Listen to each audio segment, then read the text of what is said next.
Hey everyone, Miss GoElectric here. Today is March 31st, 2024, and this is The Current, weekly EV news.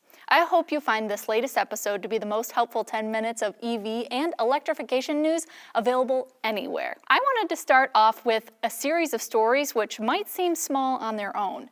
Together, they represent a fairly dramatic move towards EV affordability across the industry. Hyundai is offering an incredible deal on their Ioniq 6 sedan with zero money down and $237 per month. This makes it more affordable than a Toyota Camry.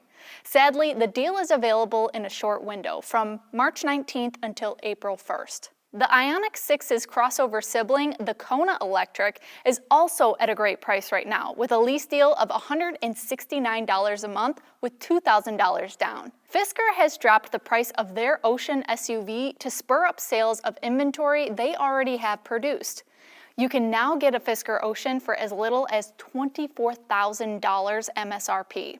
The top-of-the-line Extreme trim, which was originally listed at $61,499, is now listed at $37,499. These are some incredible price drops. Would you take the risk and buy one of these even though the company is in dire financial trouble? In California, residents who meet certain income requirements and criteria can get a brand new Chevy Bolt EV for as little as $8,000 and the Bolt EUV for $9,300.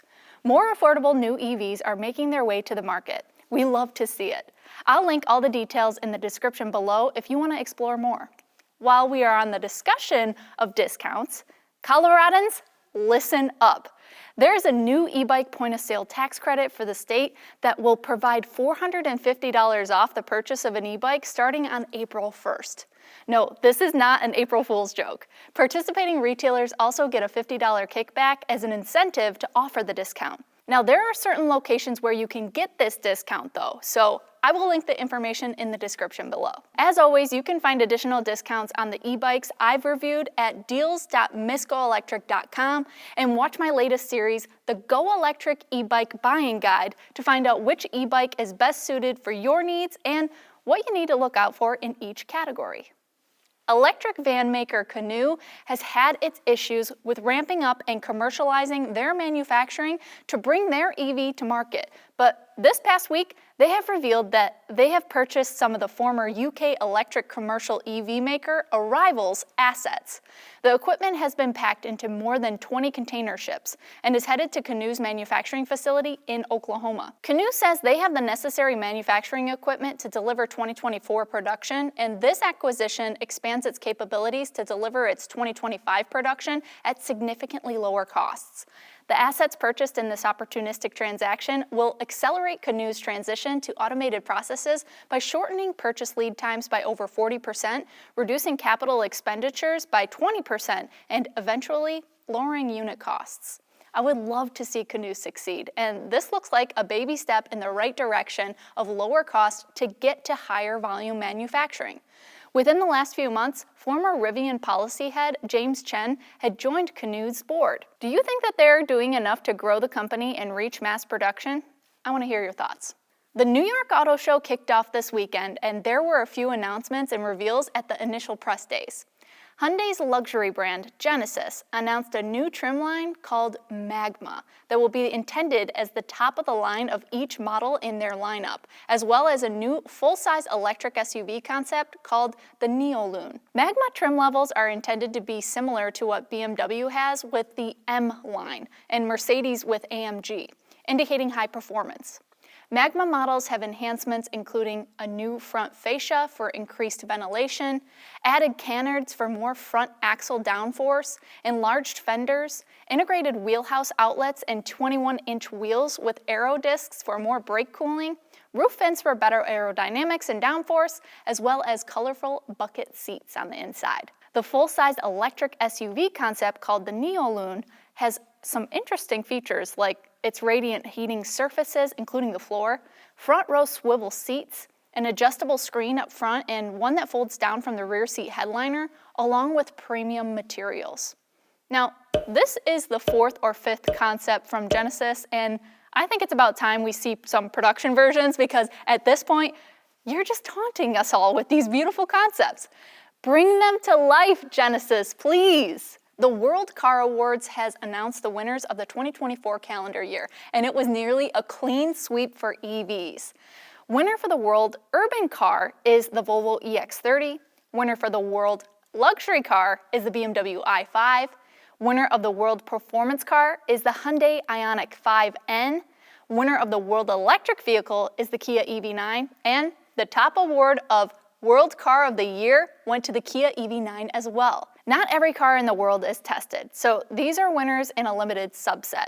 Even so, it's encouraging to see EVs earn most of the awards this year.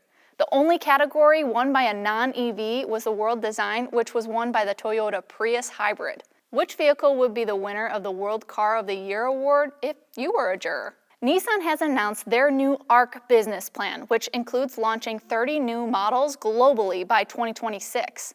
Nissan says the plan is positioned as a bridge between the Nissan Next business transformation plan, running from 2020 to 2023, and Nissan's Ambition 2030, the company's long-term vision.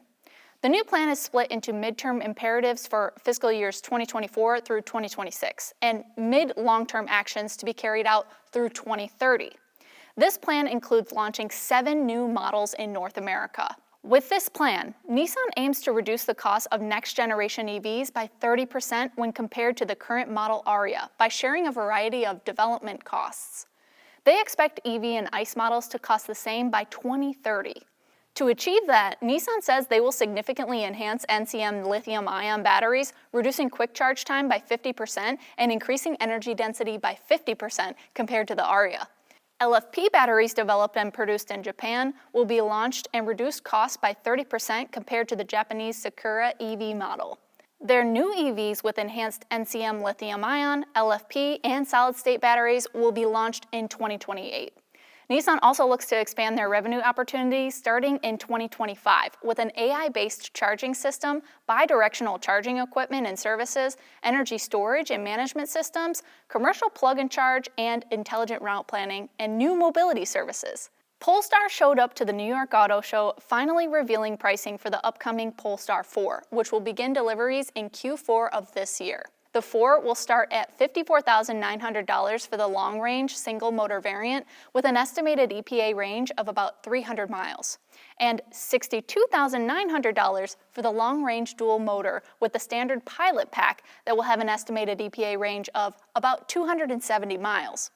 Polestar will reportedly have the Polestar 4 contract manufactured by Renault Korea Motors in South Korea from the second half of 2025 to serve the North American and South Korean markets. I'll be curious to see if this helps Polestar claim any federal EV tax credits, which have not been available for previous products from the automaker, which have been produced in China. What are your thoughts on the Polestar 4? Would you consider buying one? Here at the Miss GoElectric channel, we are fairly excited this week because producer Tim has finally taken delivery of his Foundation Series Tesla Cybertruck. Congratulations, producer Tim. Please comment and subscribe if you're interested in seeing Cybertruck content. Well, that's all for this week's edition of The Current. Which story was most exciting for you? Let me know in the comments if there are stories that you'd like me to look into for next week's episode. Please consider subscribing and sharing this video if you found some value in this coverage. We'll keep making them if we continue to see growing viewership. Thank you so much for watching, and until next time, drive, fly, ride. Go electric.